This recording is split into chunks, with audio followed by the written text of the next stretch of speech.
Two-Faced Wrestling Talk, the podcast that goes beyond WWE and goes in depth on NJPW, AEW, ROH, PWG, and more. Also featuring fun pop culture and wrestling crossovers, listener Q&As, and extended discussions about wrestling topics past, present, and future. Now, here's your host, Kelsey. Hi, and welcome to Two-Faced Wrestling Talk. We're here, live at Starrcast, and I'm with, as usual, my co-host, Paul. Yep, it's very exciting. We are inside Rams Head Live, where Starrcast 4 is getting set up, and big exciting day here at Starrcast, and we're excited to be a part of it, and excited to also be working with WrestlingNews.co, conducting interviews for the YouTube channel, so make sure you check out their YouTube channel. And their website, too. And their website.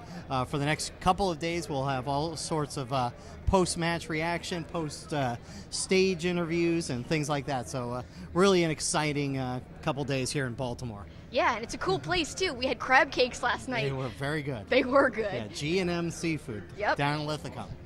And of course, awesome. We found a brewery, too. Of course. We have to. It's us.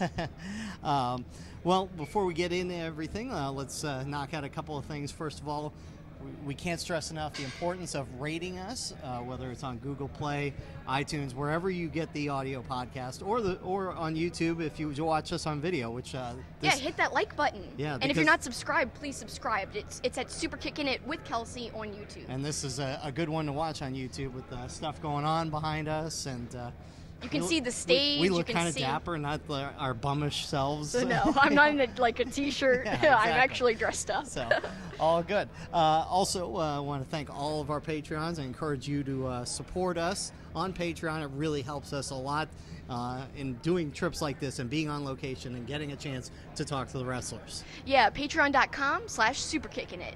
Check it out. We've got a whole bunch of different levels with awesome bonuses.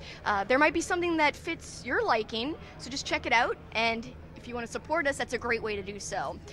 And Wrestling Travel, of course, they do support us. They do support us. And we want to thank them for that. Yes, they're at wrestlingtravel.org. Dave's around here somewhere, our good friend Dave. We'll talk to him, hopefully. Yeah, I hope so. Of Wrestling Travel. Check them out for awesome wrestling travel packages. They had one to here, Starrcast and Full Gear, but they have a lot more. It's not over after this weekend. They've got trips available to Wrestle Kingdom still, and that should be a fun event. First time it's ever 2 days. Check out what they offer and go and experience that awesome event. Also, of course, they've got WWE events too, not just AEW and New Japan. They've got trips to Royal Rumble and WrestleMania. Yeah, so definitely check them out. Some great packages available, perfect for the wrestling fan. Well, it's time to get into it. It's time for the latest news, developments, and opinions. It's time for headlines.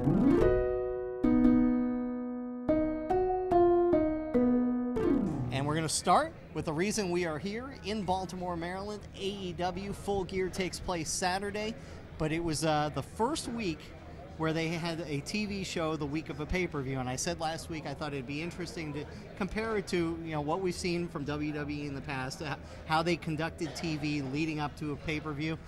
And honestly, I thought it was pretty similar. You had some other matches that weren't as significant.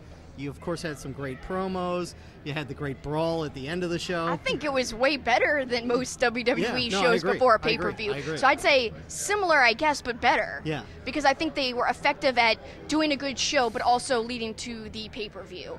Especially with that brawl at the end, very exciting. But even more so, they had some good matches. It wasn't just duds thrown in there. They had some exciting in-ring stuff, which I think really separates it from like a WWE show before a pay-per-view. Sometimes there's not much in-ring. They like hold back. Yeah. But there is something I do want to point out that a minor criticism, and I've heard other people are calling it out too, but that Trent Pac match was great up until the very end, which there was that weird moment where he didn't kick out, or the ref was supposed to count to 3. I think he wasn't supposed to kick out there.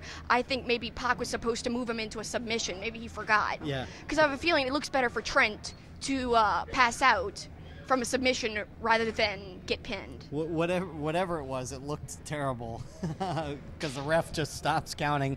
And remember, that happened at the first All In, I think there was a match where the ref stopped counting too, where I think they kind of lost their place on where they were. So it's happened a couple times in AEW. I don't remember that. Oh yeah, no, I remember our buddy Jeff who's Mr. Pro WWE, and he was looking for anything to criticize AEW about, and he's like, right away, this show, the refs are miscounting and stuff. So Whatever. It has happened a couple times, but it's not a big deal. But it was really weird. Otherwise, that was the weak point of the episode. Other than that, I thought it was pretty darn good. Yeah, the Pac Trent match was really good. I loved when Pac kicked the glasses off of Orange Cassidy. That was a good visual as Orange Cassidy's glasses go flying off. His glasses, and then him, he rolls out of the ring. So that was awesome. He basically no-sold the kicks, which you expect from Pac. Yeah. So I thought the Cody promo was fantastic. It really was. So we've been criticizing Cody the last few weeks, saying like, I "Oh wouldn't my say God!" Criticizing, but I have been. I've been like, Okay. "How much more TV time could he have?" But this week it was warranted and it paid off. That was an awesome promo. I really enjoyed it quite a bit. It came off as really passionate and real. Some of the best promos, it has a little bit of truth to it, and it's got that just realistic, authentic feel, and that's what this had. Made for a great promo. And then countering it was Jericho's awesome spoof of the video from Cody from a couple weeks ago. No one else I've seen has called it a spoof of the Cody video. They're just saying it's the greatest video package ever. I don't know if people caught, but it's an exact spoof. Oh yeah, when he kisses Sammy Guevara on the cheek. Yeah, it's just like if you guys remember a few weeks ago, they ran the video package of Cody. Brandy's talking to him and he kind of zones out what she's saying, and he doesn't really hear it completely, and she goes, "This or this?" And he's like, "Sure," walks up and kisses her. Exactly the same way as Sammy coming in with the 2 bottles of bubbly and asking him which one, and then he's like, "Sure," and then he kisses him. It's so great. What a wonderful spoof. The interviews were great. The lady that was supposed to be the aunt talking about Jericho kicking the leap out of Cody, and oh my God, it was so good. I think one of AEW's strengths, the people behind AEW, they seem to do a lot of spoofs, and they're really good at it. If you look at Being the Elite, not on TNT obviously, but behind the scenes, they've done a number of spoofs. Rocky 3 with SCU, that was a wonderful spoof. And then also the exorcism of Cody Rhodes. Right before All In was formed, AEW was formed, there's all this speculation, and that was an awesome tease of what everything meant, the money shakes, what are they doing? Are they forming a promotion? The Exorcism of Cody Rhodes. That's a really good one. Spoof of The Exorcist. So this is just another little spoof, not of a movie, but of something they did themselves. It's still effective, though. Yeah, it's funny. Look, one of the things we've talked about with WWE in the past is they are the best at video packages leading up to shows.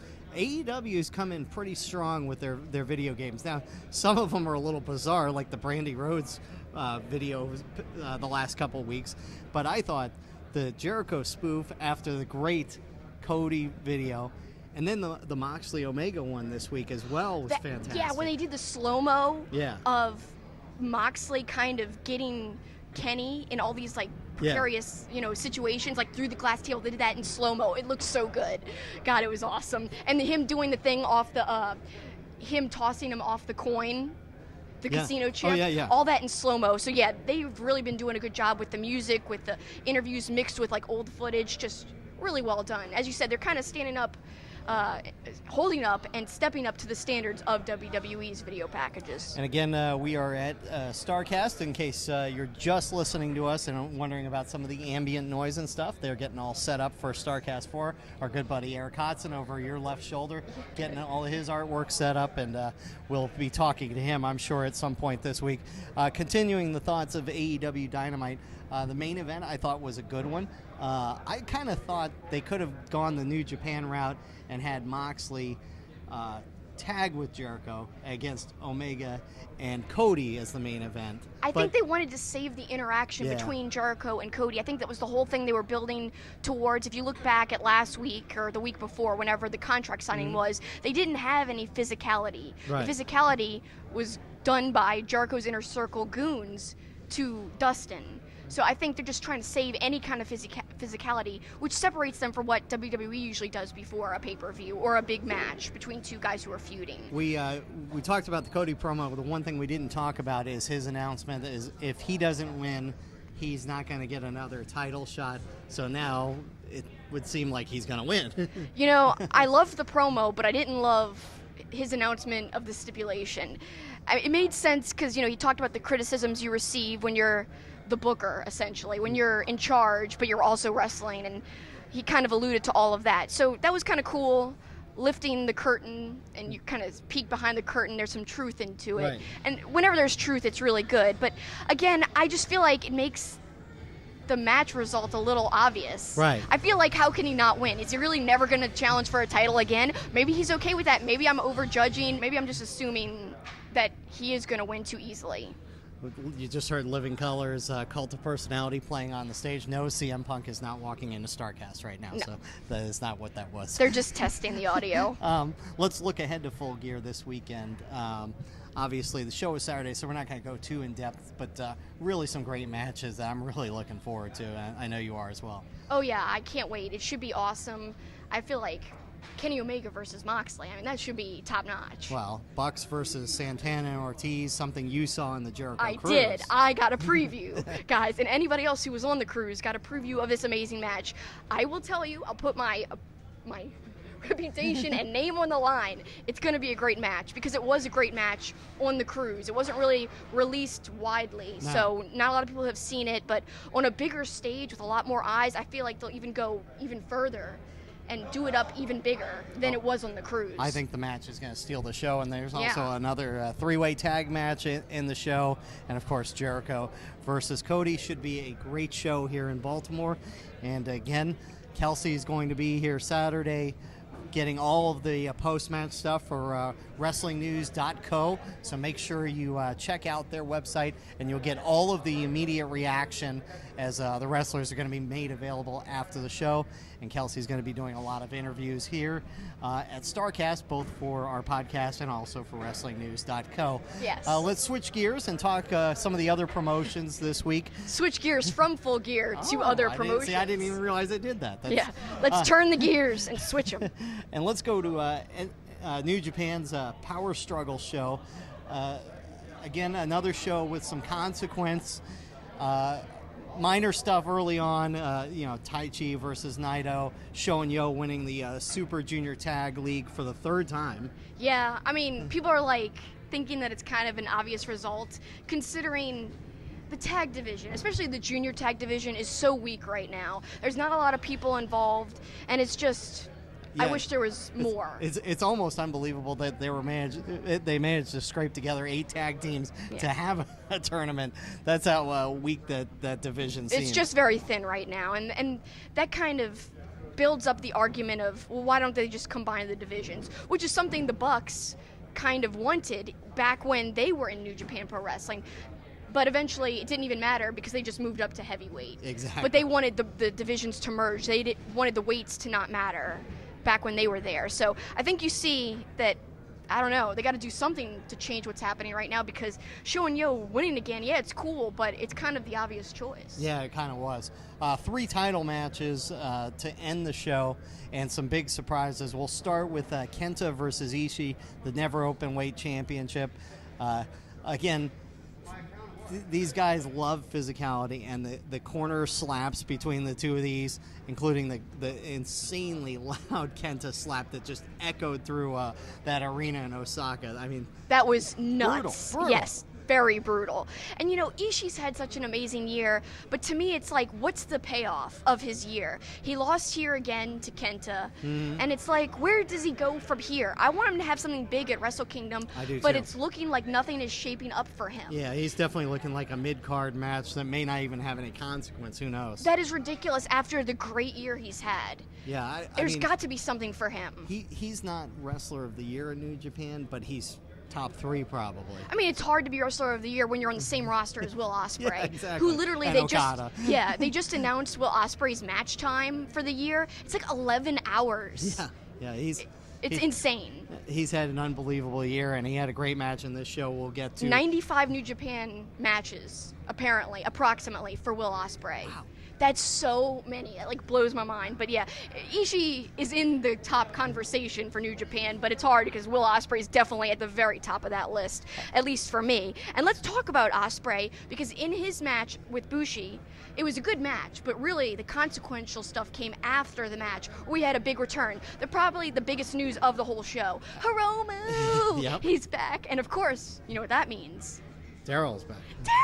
Daryl! He's back. Yeah, I mean, look, first of all, the match itself, Bushi is good. He's very good. Yeah. But Ospreay, you know, we've said it before on this podcast, he just brings the best out of people. And Yeah. that match was really good. And there were times when Bushi hits the MX and then the Super MX, or whatever order it came in, you know, you thought he might actually beat Ospreay. But then Ospreay, of course, goes ahead and wins. And then Hiromu comes out, Yeah. which it sucked because We already knew. Yeah, we had seen the spoiler. Thanks, Yes. Anthony. I get all the alerts on your tweets, and you ruined it for me. I know. I would have seen it. Anthony's answer would be, "Well, you should have watched it live." Yeah, we should have watched it live. But no, what a great return to have him come back, and he was so insane in the ring. It was kind of Ric Flair-esque, the way he just kept throwing himself on the ground Yeah. and acting insane to try and prove, oh, my neck, you know. And Yeah, he it's was, good. Yeah. It's good to go. Yeah, he was taking bumps left and right, just bumps by himself. He like was down on the mat doing this thing where he's like lifted up, and he had Ospreay hold up the mic to his mouth, even though he was upside down. It was great. But essentially, we get the idea that they're going to face each other. At Wrestle Kingdom, Yes, yep. and that should be an awesome match. Yeah. And then they had a great press conference too, where they just talked about the division, and they still talked about. I love how actually Hiromu tweeted this after their matchup. Or their confrontation, I guess you could say. It was a friendly confrontation, I guess. But after their confrontation, he tweeted, you know, we're frenemies. Yeah. Yeah. And talking about how much they like each other. Yeah. No, so it's exciting to see them together again, and I can't wait to see them match up together again. Yeah, I mean, that was, again, had we not known, we probably would have marked out a little bit when he came out. I would have for sure marked out. And you know, this brings me back to something I remember. The last time they had a big match, we thought it was going to steal the show. Right. But it actually got shortchanged on time. I don't remember if it was a Wrestle Kingdom or another big show, but I remember we were all talking about Will Ospreay's great promo leading into his last match with Hiromu, saying that they'll put their bodies on the line. It was when Dave Meltzer was saying like he could wind up paralyzing himself, and Will Ospreay's like, I want to leave everything in the ring. I don't care what I do to my body. And it was an awesome promo, and that was leading up to his match with Hiromu, I believe. Right. And so now, hopefully the match will live up to the hype, because I feel like their last big matchup, it just didn't have the time to shine. It wasn't that they couldn't do anything, that they weren't talented, it was the time. And also, I think the rest of the card that it was surrounded by, it just didn't have the adequate amount of time it needed. Yeah. So hopefully this time, it'll be rectified. We'll see. So good to see him back, and again, you know, as good as Ospreay and Bushi was, that was one of the side stories. And in the main event, there was also another side story about a wrestler with a neck injury as well, as Goto took on Jay White, and Shibata was ringside. And they kept talking about him. He's retired. He steps up to Jay White, gets in his face, And gets involved physically. and then again. later gets involved physically. Battling with Kenta. Yeah, this is the second time. And this would be a very cruel tease if they don't deliver and let Shibata have a match. Now, I am wary because, of course, there is his health problem. Right. His health comes first. But if everyone's confident, if he wants to go and technically can go, I feel like, I want to see it. Yeah. Selfishly, I would like to see it. No, I would but too. only if it means that he'll be okay still. Yeah. We'll have to see. I don't know, but it would be very weird if they were teasing all this and then there's nothing really that will Right. come of it Right. with him in the ring. Yeah, he could be a manager. I just feel like it's going above that. No, It's teasing more than the way that. he's being physical, it certainly makes you think he's going to go into the ring again at some point. And look, people thought Hanma was never going to get back in the ring either, and he did. So we will see. Of course, there was all sorts of chicanery in this match, but in the end, Jay White wins the match. And then Usually I love their post-show, Yeah. post-match stuff. this was drawn out and nothing happened, where Naito comes out, then he calls out Okada and Ibushi, hints at maybe some sort of title match. Double titles, Like, I even matches. speculated maybe Okada and Ibushi is the first night of Wrestle Kingdom, and maybe a four-way match between the four of them The second night, I don't know what's going to happen. But regardless, we didn't really get any resolution. No, and they just even talked forever. I mean, Okada even was asking the crowd, like, regular title match? Yeah. Or double title Right. match. And then, like, everyone wasn't really into the double title match, and there wasn't really much reaction from the crowd. So it was a little awkward, to say the least, because I feel like, you know, the audience was just as confused as us. Like, what the heck are they building Right. to? They're not saying what direction they're going with. And I feel like you go into a double title scenario, you start devaluing the titles. Either one. Yeah. I mean, of course you don't want to devalue the heavyweight title. Right. But even the IWGP title, you don't want to devalue that either, because it's been built up and it's at a decent level right now. Yeah. Not at the levels of when, you know, Nakamura was there, but still at a decent high level. And you don't want to devalue either or combine them. So I don't know. I feel like they're walking on dangerous ground right now. Well, again, this whole segment went on for seemingly forever, and there was no resolution. And then it just came to the point where Jay White is like, "This is my night. I want my effing confetti. Everybody out of the ring." Yeah. It's But he's the one who called them It's in. like, dude, you're the one that brought everybody in. So what do you all antsy that they're in the ring for? So very Still funny. funny though. Yeah. But it's Wrestle Kingdom is starting to come into shape a little bit, and it's going to be exciting. No yeah, I doubt. can't wait. No, I can't either. It's That show we will watch live. yeah. No spoilers. Yeah, that's for sure. Yeah. This week we also checked out NWA Power. Look, again, we talk about it every week. The promos are so good, and the former Damian Sandow, now Aaron Stevens promos are so funny and ridiculous. They're just great. They are great. And he had like 2 promos in Yeah. this last show. Just so absurd and ridiculous, but in an entertaining way. And man, also, his gear was a little ridiculous as well. Yeah. Just as ridiculous as his Yeah, promos. Yeah, I think Jim Cornette said he got dressed in the dark. Yeah, he did say that. The main news on the show is Colt Cabana gets a chance to regain his national heavyweight championship that he had to give up when he had the blood clot issue. Went against James Storm, and there was no doubt the crowd was pro Colt. Yeah, for sure. And I'm really glad that Colt was victorious, regained his title back, because it sucked that he had to give it up. It was a scary moment. Blood clots are no joke. No, you know, it's a serious thing. People might think, oh, it's just nothing. He'll get over it. It's not like a break or anything. But no, it is very serious. It can end a career. Do want to give credit to love James Storm's signature move, the Eye of the Storm, which Yeah. is basically a crucifix where he spins the guy like a storm and then Yes. throws the crucifix bomb. Like a hurricane, Really like that, exactly. and it looked like James Storm was just going to retain. Then there was all sorts of distractions. Eli Drake came out, Ken Anderson, Camille. Yeah. And you didn't see in the initial live, all of a sudden Colt's pinning Storm, and you're like, You don't "Whoa, know what happened." Yeah, I don't know. Luckily, you saw the replay, but he got a kick in and then did his Superman pin, and Colt is the champion. Yes. Once again in NWA, good for him, and we're hoping we will catch up with him here at Starrcast. I would as love well. to. Finally, let's switch to WWE, Raw, SmackDown, and NXT. We'll kind of all lump it together because they are kind of all lumped together. We'll start with SmackDown, even though we don't really talk a lot of SmackDown, but there was a lot that developed on Friday with the Brock Lesnar segment where Paul Heyman, Paul Heyman's had some great lines. He talked about Vince McMahon, and he's like, Google him, bitches. That was like we don't awesome. know who Vince McMahon was. Then he had the shot at Jerry the King Lawler that if you die on the air this time, they're not going to resuscitate you. That was such a great dig, because there was some truth to it. Yeah. Again, whenever you bring truth into the situation, it makes it even better. But the whole Lesnar, I'm quitting SmackDown to go. So there's They're already breaking their rules. Yeah, so there's no wild card rule, but we're already having guys switching shows. And they said that was impossible. Yeah. They're already like, we don't care. We'll find a way around it. But Whatever. Obviously, the big story is NXT's invasion. It started when Shayna Baszler came out of the crowd, hit Sasha, and then attacked Bayley. And then on Raw, had a face-to-face with Becky Lynch. Again, the audio check's behind us here at Starrcast, in case you're wondering what that noise is. But I like the NXT invasion, and I like the way Shayna confronted both Bayley and Becky this week. I think that triple threat's going to be awesome. It will be awesome, and I love the invasion angle because I popped really hard when I saw Matt Riddle and Keith Lee come down. I was like, oh my god, yeah. But there's other problems that are arising, though, for having all this team stuff going on the same weekend and building it all together.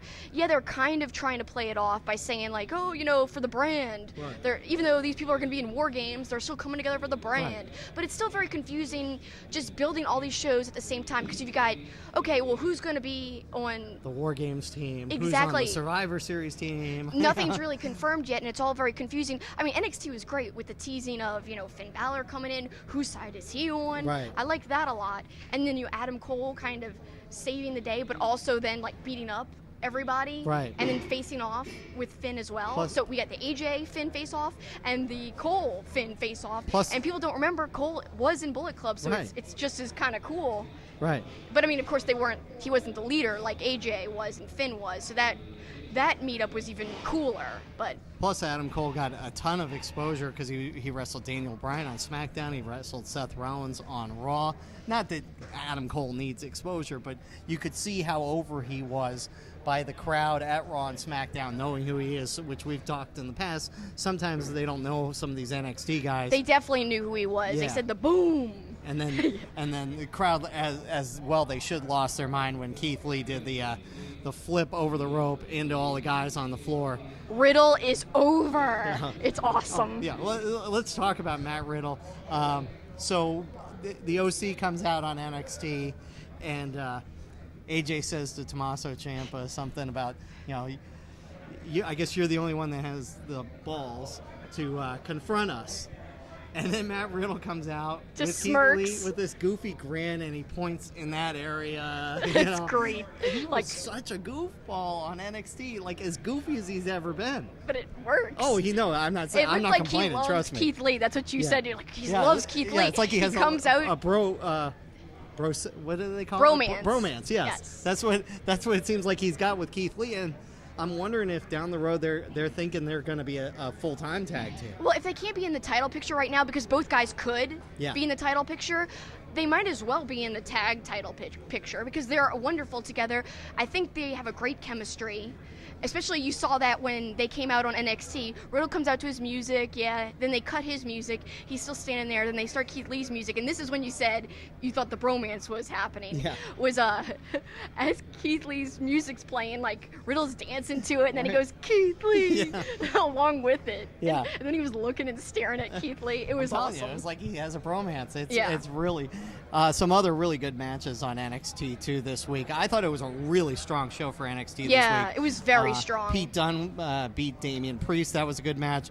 Isaiah Swerve Scott, formerly known as Shane Strickland, against Dijakovic. I thought that was fantastic as well. The OC versus Ciampa, Lee, and Riddle was great. So I thought a real strong week for NXT going Super against strong. AEW. And the ratings are getting a little closer too. They are. I mean, very close. Big jump for NXT this week. They Yeah. were down near 20 or something and jumped up to, I don't know what it was, 7 or 8, I think. You know, people get annoyed when people talk ratings. It seems like online when anyone mentions the ratings, they're like, can't you just enjoy the show? Why do you have to talk numbers? Blah, blah, blah. And I keep hearing that. We're not saying that the numbers are that important. We And just we're not find saying it... it's indicative of the quality of the shows. No, It's just or which facts. one's winning. Yeah. We're just stating something that came out as a fact. It's just interesting to note. That's all we're doing. We're not saying that it's really meaningful or whatever, or it's indicative of anything. Just something to note. Yep. So don't get mad at us. Because I saw people tweet out, literally, I think it was Brian Alvarez. He says AEW : the rating, NXT : the rating.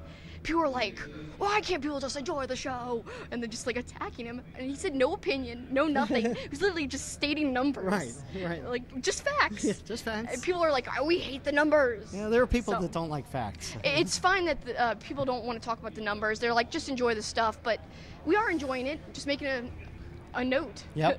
So between New Japan and NWA and WWE, NXT, and AEW, a busy week of consequential stuff for many of the promotions, which led to a Twitter question that we got last week that we were going to get to, but it's actually more apropos this week. Yeah, we had a question from @Fabian K. That's FABIANKAYE, and he wants us to talk about fantasy booking cross-promotional dream matches. He said that would be an interesting topic to discuss. I mean, look, there are so many dream matches that you could put out there. Look, we've said it a million times, and Moxley wants it to happen. That's what I was going to say. Okay, well, I won't even say it then. Go ahead. Suzuki versus Moxley. Okay. That was going to be my pick. Yeah. Obviously, that's a great one. You could do some fun. I was thinking how funny it would be to have an intergender match between Britt Baker and Adam Cole. Oh, my God. That's a great option. I didn't even think of that. Okada versus anybody. Okada versus Matt Riddle, Oh, my God. I would love that. There's so many great possibilities. And Cross-era matches, Riddle versus Goldberg. But have Riddle go over. That definitely, I think, is going to happen at some point. And then you think of the tag teams right now. You could put the Viking Raiders against...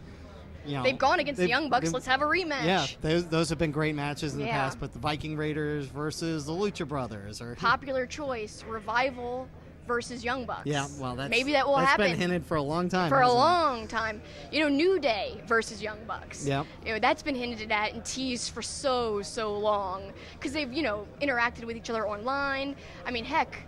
They had like a competition at a video game convention, all that stuff. I'd like to see the actual match, though. I mean, if DIY got back together, put DIY against the Young Bucks, how freaking great would that match be? It would be great. Oh my gosh. So the possibilities are endless. I don't like the Usos, but the Usos versus Proud and Powerful, have Proud and Powerful beat the hell out of them. That could be a great match. Heck yeah. Of course, the Usos have disappeared off the face of the earth. Yeah, I don't know where they are, but really into tag team wrestling, so a lot of my choices were tag teams. But heck, those are some of the best matches ever. Those would all be how about God versus Proud and Powerful? Oh, that's even better. Yeah, what the heck? Yeah, what am I thinking? And we forgot about the Briscoes. Oh, yeah, the Briscoes versus Proud and Powerful. The Briscoes versus literally anybody. Yeah, so many good options, especially in the tag team. So, Fabian, thanks for that. There really are no wrong answers because it really, it is dream scenario stuff, and it would be awesome.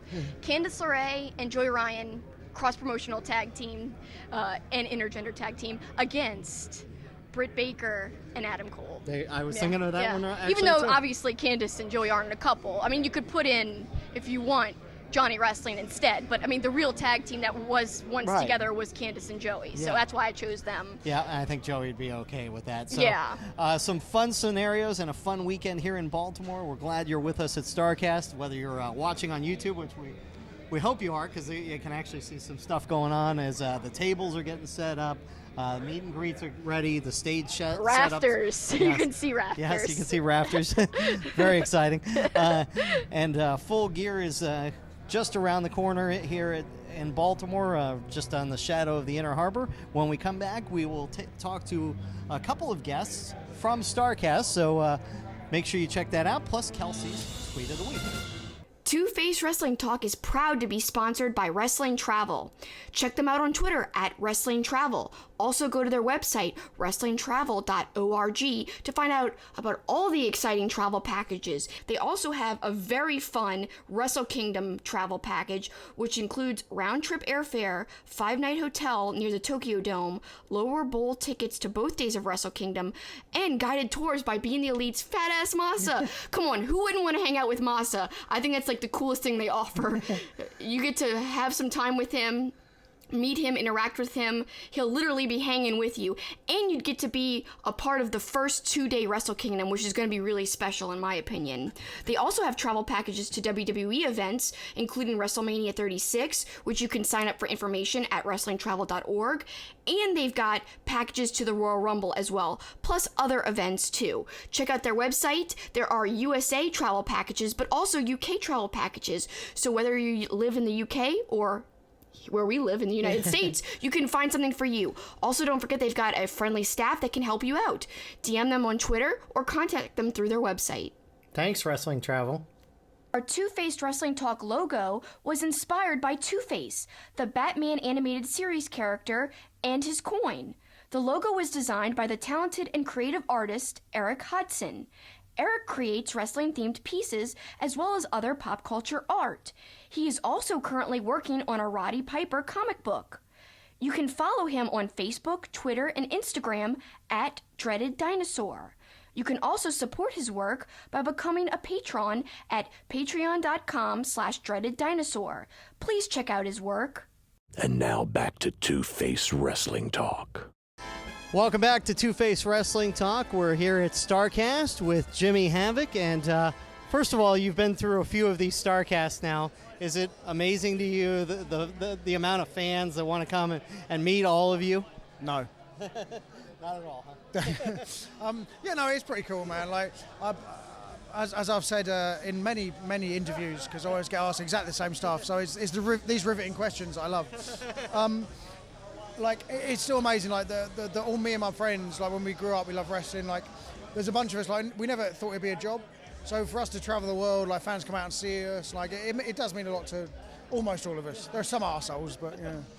It's incredible. What's been your worst interaction with a fan ever? Probably this. That's what I figured it had to be top three.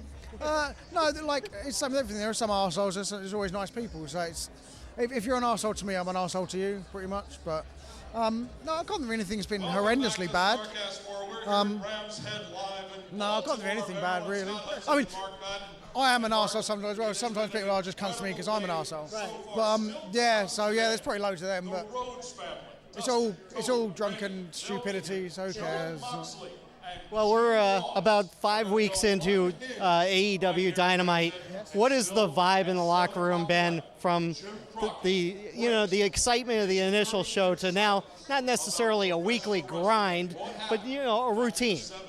The vibe backstage is always good. Like all of us, like we're all trying to help each other. There's no arseholes backstage, and that's really important, I think, for a good locker room. But no, it's fun. Like we're all just enjoying ourselves. We want to put out the best product that we can put out, and all of us want to work together to do that. So that's really cool. The roster is so deep, and there's only 2 hours of television. Of course, there's AEW Dark as well. Is there a competition in the locker room for everybody to kind of, I want to get my shot. I want to show what I can do. Well, what do you think? I would hope so. Otherwise, like as much as we want the product to be as good, like we also want ourselves to look good as well. But no one's been like overstepping the mark yet. Like we're all, there's the agents there are great. They sort of tell us what we can and can't do, and it's all just to create the best product. But there's always going to be, it's wrestling. There's always going to be a competition to want to be the champion, to want to be on top of the card, and I think that helps push the product to be better as well. When you were doing the interview with Kelsey for Wrestling News, you were talking about how it's so different for you now to have a travel schedule that's not completely insane. Yeah, it's quite nice only having to fly twice a week now, so it's all right. But I do miss the travelling. I used to quite like a lot of like flying everywhere. Like it's really good for the air miles, so that helps. But no, it's just I feel like uncomfortable being at home sometimes because I'm home for like 5 days a week now instead of like 2 days a week. I used to be at home before, so I'm getting used to it. But it's not. I live with Kip Sabian and Penelope Ford, so it's nice. Like we got a little dog and stuff, so it's pretty cool. It's nice. We'll wrap this up with something she also asked you earlier. Who do you? Because she's the smart one. Okay, ask me a good question. Who do you have your sights set on that you want to have a match on? What kind of match would you like to have? Well, what do you think? What do you think? Truth. Questions. Come on, man. Let's do something good. Ask a good question. Come on, you can get this. All right. How about this? Who from another promotion would you like to go against? What stupid question. You are an asshole. I know. I am. Yes, I am. All right, from one asshole and another asshole to somebody who's not an asshole, here's Kelsey with Dave Hancock. I'm here with one of my favorite people, Dave Hancock. He's a social media guru. He's a wrestling travel expert. Thanks for joining me, Dave. Well, thanks for having me, Kelsey. I'm really looking forward to Starrcast. Me too. And tell us about Starrcast. There's a lot going on. You're a big guy behind the scenes. Tell us what we can look forward to. At Starrcast 4, we're really, retro-centric this time around, focusing on the old times of Jim Crockett Promotions, the NWA, WCW, really focusing on, the yesteryear of professional wrestling and its history in the city of Baltimore. So today we'll be seeing the Great Muta on stage for the first time, which is going to be huge, translating by Sonny Ono. And we've got our meet and greets with AEW talent before their big show tomorrow at Full Gear. So we're about to kick off. We're looking forward to it. I'm looking forward to it too, and man, you're such a busy guy. Talk about how hard is it, how difficult is it to be behind the scenes, be behind the keyboard, running the Starrcast social media? It's tiring at times, but it's exciting. I love being able to communicate with fans and not just being there as a presence for information, but being able to interact with fans and make them feel like they have some ownership and some participation with the brand is huge for us. And we want to be able to connect with our audience and make them feel like they're a part of it, because they are. We're a part of the community just as much as the fans are. Another thing I think that is a part of the wrestling community and is really important is WrestlingTravel.org. I feel like it's so important because it's giving wrestling fans an opportunity to go to shows that they might not be able to do on their own, and really special opportunities to do fun little travel packages, like, you know, hanging out with Masa in Japan, for example. Yeah. Tell us about Wrestling Travel. Yeah, Wrestling Travel is a dedicated service that provides an experience for people to go to some of the biggest wrestling events in the world, and it gives you the opportunity to attend those events whereas you might not have otherwise had the opportunity. So we connect you and give you payment plans that are interest-free, and you can put down a deposit and pay monthly, so it makes it budget-friendly. And we make it possible for you to engage and experience those times without the worry and stress of having to put everything together. So we take care of flights, hotels, tickets to shows, after parties, meet and greets with talent, you name it. But we do it so it's stress-free and that you're able to really immerse yourself in the experience. And we do it in a way that's cost-friendly, and hopefully you come away feeling like you got more than your money's worth. And, you know, on the website it touts it's, you know, run by wrestling fans for wrestling fans. So talk a little bit about the passion behind the scenes, the people putting this together for the wrestling fans who are also fans as well. Yeah, sure. So Wrestling Travel is like Starrcast in that way. So it's an unmet need, and it was wrestling fans coming together and thinking, I want something in this wrestling space. No one's doing it. How can we make that come to fruition and make that a reality? And so to Lee McAteer's credit, he's the founder of Wrestling Travel. He got together and he asked me to come on board to help with North America, and we're partnering with companies around the world. We're the official travel sponsor for Impact Wrestling and Progress Wrestling in the UK, and we're the travel sponsor for Starrcast, and we're really immersing ourselves on the independent scene and having our fingers on the pulse of wrestling, because we're wrestling fans. And so we think, what do we want in a package? What do we want in a convention? And we do whatever we can to make that happen and make it so that it's realistic and budget-friendly for people to do. Because, I mean, where else can you do stuff like this? So it's like I keep stressing, and it's an experience overall more than anything. I have to agree. It's definitely an experience. All these trips are going to be great. But do you have a favorite trip that you're offering? I do. Right now, I would say, bar none, it's the Wrestle Kingdom trip, especially this year, coming up in less than 2 months' time. It's the first time New Japan's run Wrestle Kingdom in the Tokyo Dome over 2 days. It's Jushin Thunder Liger's retirement match. We've got 5 nights and 6 days in Tokyo and guided tours with Fat Ass Masa from Being the Elite. So, I mean, where else can you hang out with Masa and go get drinks and go to these Japanese wrestling stores and Ribera and be able to really hang out and enjoy the culture and just have fun with a bunch of wrestling fans? Where else can you do that? And so it's where else but Wrestling Travel. You heard it from the man himself. Check out WrestlingTravel.org. And thanks for taking a break from your travels and your keyboard busy fingers to talk with us. Thanks for having us. If you can't make it to a Starrcast, tune in, StarrcastOnFight.com, and enjoy everything that we have to offer. Thanks, Dave. Thank you.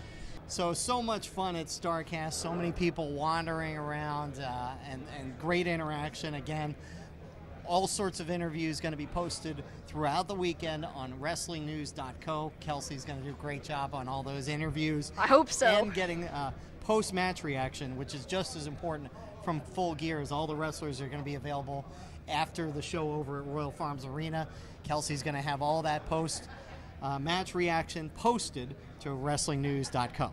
Yes, their YouTube channel, check them out. Just search for Wrestling News on YouTube. And before we get out of here, it's time for Kelsey's Tweet of the Week. Yep, this is my favorite segment every week. It's been something really I've gotten really into, and it's a lot of fun. But this week's Tweet of the Week is kind of like 3 different tweets in one. So first, Alex Jabali tweets, "At dinner with AEW friends, and Jimmy Havoc just keeps trying to stab everyone." Then Jimmy Havoc quote tweets it and says, "Force a habit, sorry." There's literally a picture of Jimmy Havoc, his tongue out, sticking a knife out. And as Jimmy Havoc quote tweeted that tweet, the response to the tweet comes from, at the Horror King VM, of course, Vincent Marcellia. He says, "Understandable."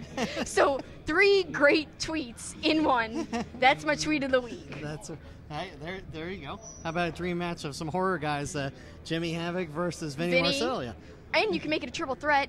Throw in Marty Scurll. There you go. Not that he's into horror movies a lot, but he's got like a very scary gimmick, a very gothic gimmick. So that could work too. Yep. Again, we thank you for joining us here from Starrcast. Great to be a part of this here on Two-Face Wrestling Talk. And before we leave, we want to thank the people who support us, you Patreons who are so fantastic to us. Yeah, thanks, guys. Nothing could be possible without you. We really appreciate your support. We've got our friend Anthony, who spoiled the show for us at Smart to Death. It's a good thing you support us. Or else we'd be extra mad. At Big Paws on a Pup. At Randy with 7 zeros and a 1. Nigel Coleman. At MGB Wrestling Pod, our good friends Graham and Mason, of course, Charles Fitzpatrick, Alex, Nate at Psycho Nigiri, and Jason Spann. Thank you all so much. I mean, it really means a lot. But we don't just want to thank our Patreons. We also want to thank you guys for listening or watching at home, because without you, we wouldn't have a show to do. Yep. If there was nobody listening or watching, we'd be just talking to ourselves. And again, if you can't be a Patreon, at the very least, please rate us. On iTunes especially. That helps with the charts. Yep. Just find us on iTunes, Two-Face Wrestling Talk. Leave a review and a rating. Reviews help too, because people might be wondering, should I check this show out? Should I follow this feed? And if they see positive reviews, they might decide, okay, I'm going to listen. I'm going to check it out. Yep. So please do that. I know it's kind of a pain to sign up with all that iTunes bull, but if you get through that, it's really not that bad, and it would really help us out a lot, and it doesn't cost anything. Exactly. Yeah. So, time to say goodbye from Starrcast. Again, make sure you check out all the good coverage on WrestlingNews.co. But let's go have some fun. Yeah, let's go have some fun. That's it for us. That's the finish.